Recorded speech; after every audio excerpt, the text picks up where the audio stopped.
ভারতের বিরুদ্ধে নতুন করে সন্ত্রাসের জাল বিস্তার করা শুরু করেছে পাক জিহাদিরা। তাদের লক্ষ্য বাংলাদেশকে ব্যবহার করে ভারতের ওপরে হামলার ছক কষা। পাকিস্তানের জেলবন্দি সন্ত্রাসবাদী নেতা হাফিজ সৈয়দ নাকি এই ষড়যন্ত্রের মূল কারিগর। গোয়েন্দা সূত্রে জানা গিয়েছে, রাষ্ট্রসংঘ দ্বারা চিহ্নিত জিহাদি হাফিজ সৈয়দের নেতৃত্বে পাকিস্তান ভিত্তিক জিহাদি সংগঠনগুলি বাংলাদেশকে তাদের পরবর্তী অপারেশনাল হাব হিসেবে ব্যবহার করে ভারতে হামলার জন্য নতুন ফ্রন্ট খোলার ষড়যন্ত্র করছে। গত 30শে অক্টোবর পাকিস্তানের খয়েরপুরে অনুষ্ঠিত এক সমাবেশের ভিডিও রেকর্ডিং দেখা গিয়েছে লস্কর-ই তৈবার সিনিয়র কমান্ডার সাইফুল্লাহ সাইফ হাফিজ সৈয়দ চুপ করে বসে নেই, তিনি বাংলাদেশের মাধ্যমে ভারতে হামলার প্রস্তুতি নিচ্ছেন। তারই মধ্যে বড় খবর সামনে এসেছে, ভারতের জলসীমায় ঢুকে সেখানে অনুপ্রবেশ, ট্রলার সহ আটক একাধিক বাংলাদেশি মৎস্যজীবী। তা নিয়েই নতুন করে উদ্বেগ তৈরি হয়েছে। কি উদ্দেশ্যে ওই পাক নৌকা ভারতীয় জলসীমায় ঘোরাফেরা করছিল, এর পিছনে কোনো নতুন করে নাশকতার ছক রয়েছে কিনা তা নিয়ে প্রশ্ন উঠতে শুরু করেছে। ঘটনাটি দক্ষিণ 24 পরগনার ফ্রেজারগঞ্জে। ফের ভারতীয় জলসীমায় অনুপ্রবেশের দায়ে একটি ট্রলার সহ 24 জন বাংলাদেশি মৎস্যজীবীকে আটক করল ভারতীয় উপকূল রক্ষী বাহিনী। আটক হওয়া ট্রলারটির নাম FB সাফওয়ান। বর্তমানে ধৃতদের ফ্রেজারগঞ্জ উপকূল থানার পুলিশের হাতে তুলে দেওয়া হয়েছে। উপকূল রক্ষী বাহিনী সূত্রে জানা গিয়েছে, রবিবার সন্ধ্যায় ফ্রেজারগঞ্জ ঘাটির কোস্ট গার্ডের একটি জাহাজ আন্তর্জাতিক জলসীমার কাছাকাছি টহল দিচ্ছিল। সেই সময় ভারতীয় জলসীমার ভিতরে একটি ট্রলারকে সন্দেহজনকভাবে ঘোরাফেরা করতে দেখেন জওয়ানরা। ট্রলারটির গতিবিধি লক্ষ্য করে সেটিকে ধাওয়া করা হয় এবং শেষ পর্যন্ত সেটিকে আটক করা হয়। শোনাবো আপনাদের ধৃত বাংলাদেশি মৎস্যজীবী কি বলছেন। আপনাদের সকলের বাড়ি কোথায়? কুতুবদিয়া। তো কিভাবে এলেন, কিভাবে কি বললেন?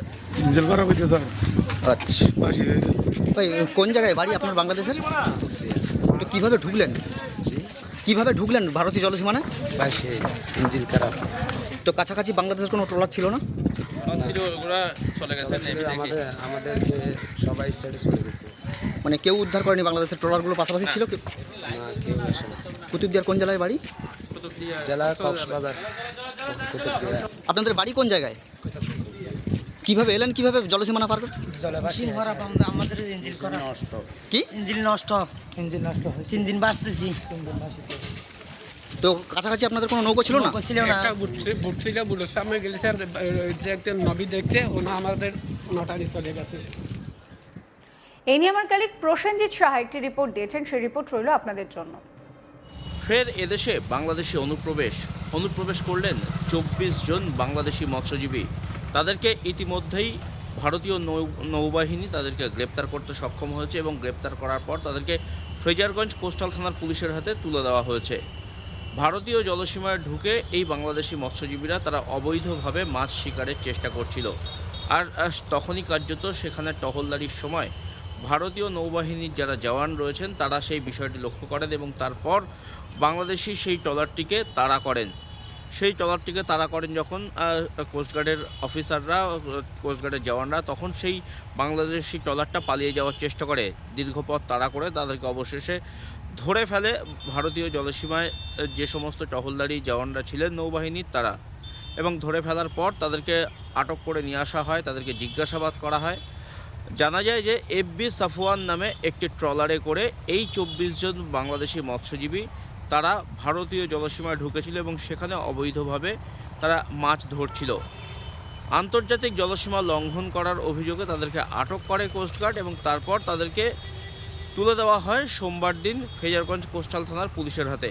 ফ্রেজারগঞ্জ কোস্টাল থানার পুলিশ তাদেরকে জিজ্ঞাসাবাদ করছে এবং জানা গিয়েছে যে সকলেরই বাড়ি বাংলাদেশে এবং তারা বেআইনিভাবে ভারতীয় জলসীমায় ঢুকে পড়েছিল এবং সেখানে ঢুকে মাছ ধরছিল। ফ্রেজারগঞ্জ কোস্টাল থানার পুলিশ ধৃতদেরকে মঙ্গলবার অর্থাৎ আজ কাকদ্বীপ মহকুমা আদালতে তুলবে এবং এরপর তাদেরকে নিজেদের হেফাজতে নেবে নাকি তাদেরকে জেলে পাঠানো হবে সে বিষয় নিয়ে পুলিশের ভেতরে একটি আলোচনা চক্র চলছে। তবে এখনও পর্যন্ত বিষয়টি পরিষ্কার হয়নি। তবে পুলিশের তরফ থেকে জানানো হয়েছে যে ধৃতদেরকে জিজ্ঞাসাবাদ করা হচ্ছে। এই জিজ্ঞাসাবাদ করার পর পুলিশ এখনও পর্যন্ত যে সিদ্ধান্তে আসতে পেরেছে তা হচ্ছে এই মৎস্যজীবীরা তারা বাংলাদেশের মৎস্যজীবী, বাংলাদেশের খুলনা এলাকায় মূলত এদের বাড়ি এবং সেই খুলনা এলাকা থেকে তারা মাছ ধরতে এসেছিল বঙ্গোপসাগরে। বঙ্গোপসাগরে মাছ ধরার সময় তারা এই আন্তর্জাতিক যে জলসীমা সেই আন্তর্জাতিক জলসীমা লঙ্ঘন করে তারা ঢুকে পড়েছিল ভারতীয় জলসীমায় এবং সেখানে অবৈধভাবেই তারা মাছ ধরছিল। অবশেষে সেখানে টহলদারির সময় ভারতীয় নৌবাহিনীর জওয়ানরা বিষয়টি দেখে ফেলেন এবং তারা সেই এফবি সাফওয়ান নামে ট্রলারটিকে তাড়া করেন। তাড়া করার পর সেটিকে ধরেন এবং সেখানে দেখা যায় যে 24 জন মৎস্যজীবী রয়েছেন এবং সকলেই কার্যত বাংলাদেশি। তাদেরকে আটক করে নিয়ে আসা হয় উপকূলে এবং তারপর তাদেরকে ফ্রেজারগঞ্জ কোস্টাল থানার পুলিশের হাতে তুলে দেওয়া হয়েছে। এই ঘটনার পেছনে অন্য কোনো চক্রান্ত রয়েছে কিনা সেটা খতিয়ে দেখা হচ্ছে। কেন এই অবৈধ অনুপ্রবেশ সেটা পুলিশ খতিয়ে দেখছে। আমরা যদি হিসেব করে দেখি যে বিগত 2-3 মাসে শতাধিক বাংলাদেশি মৎস্যজীবী এইভাবেই অবৈধভাবে ভারতীয় জলসীমায় ঢুকে পড়ে এবং ভারতীয় জলসীমায় তারা মাছ ধরে এবং সেই মাছ ধরার সময় ভারতীয় নৌবাহিনীর হাতে ধরা পড়ে। যারা ধরা পড়েছেন তাদের সংখ্যাই 100-র বেশি। এমন অনেক আছে যারা নৌবাহিনীর চোখ এড়িয়েও কিন্তু ভারতীয় জলসীমায় ঢুকে পড়ছে এবং সেখানে তারা মাছ ধরছে বা অন্যান্য কোনো অসামাজিক কাজকর্ম করতে পারে তেমনটাও কিন্তু মনে করা হচ্ছে। আর সেই কারণে এই আন্তর্জাতিক যে জলসীমা সেই আন্তর্জাতিক জলসীমা বরাবর আরও নিরাপত্তা কঠোর করার সিদ্ধান্ত নেওয়া হয়েছে ভারতীয় নৌবাহিনীর তরফ থেকে এবং ইতিমধ্যেই সেই টহলদারি শুরু হয়েছে এবং সেই টহলদারির কারণেই কার্যত এই 24 জন মৎস্যজীবী তারা আন্তর্জাতিক জলসীমা লঙ্ঘন করে যখন তারা ঢুকে পড়েছিল ভারতীয় জলসীমায় তখন কিন্তু নজরে চলে আসে ভারতীয় নৌবাহিনীর এবং ভারতীয় নৌবাহিনীর জওয়ানরা তাড়া করে এদেরকে ধরে ফেলে।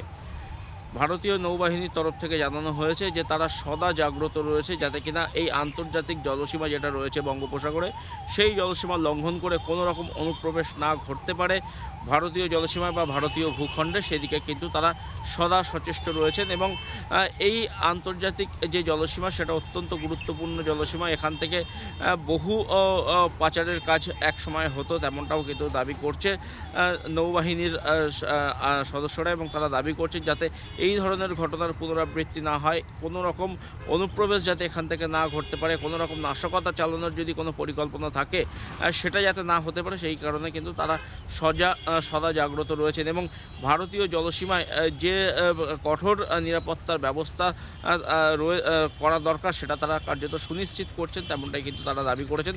ফলে বাংলাদেশি মৎস্যজীবীরা যারা গত 1-2 মাসে যারা এসেছেন ভারতীয় ভূখণ্ডে বা ভারতীয় জলসীমায় ঢোকার চেষ্টা করেছেন তাদেরকে কিন্তু সেই জলসীমাতেই আন্তর্জাতিক যে সীমা আছে সেই সীমা লঙ্ঘন করার সাথে সাথেই কিন্তু তাদেরকে ধরে ফেলতে সক্ষম হয়েছে কোস্টগার্ড এবং তারপর তাদেরকে ফ্রেজারগঞ্জ কোস্টাল থানার পুলিশের হাতে তুলে দেওয়া হয়েছে এবং এ বিষয়ে আন্তর্জাতিক স্তরে কথাবার্তাও চলছে এবং সমস্ত বিষয়টি কিন্তু সরকারের নজরে আনা হয়েছে যাতে কিনা এই ধরনের অনুপ্রবেশ না ঘটে, বারবার এই ধরনের ঘটনার পুনরাবৃত্তি না ঘটে তখন সে বিষয়ে কিন্তু নজর রাখতে বলা হয়েছে। কোনো প্রাকৃতিক দুর্যোগের সময় এই ধরনের অনুপ্রবেশ অনেকবারই ঘটে যায়, তার কারণ বঙ্গোপসাগরে সমুদ্রের ঝড়ের মধ্যে পড়লে বা সেখানে প্রাকৃতিক দুর্যোগের মধ্যে পড়লে অনেক সময় ভারতীয় মৎস্যজীবীরা তারা ঢুকে পড়েন বাংলাদেশি জলসীমায়, বাংলাদেশের মৎস্যজীবীরা ঢুকে পড়েন ভারতীয় জলসীমায়। কিন্তু যখন প্রকৃতি শান্ত তখন কেন এই ধরনের অনুপ্রবেশের ঘটনা ঘটছে, পরিকল্পনা করে এই অনুপ্রবেশ ঘটানো হচ্ছে কিনা সেটাও কিন্তু খতিয়ে দেখা হচ্ছে। সমস্ত খবরের আপডেটের জন্য আপনাদের নজর থাকুক আজ তাক বাংলায়। চ্যানেলটিকে সাবস্ক্রাইব করতে ভুলবেন না।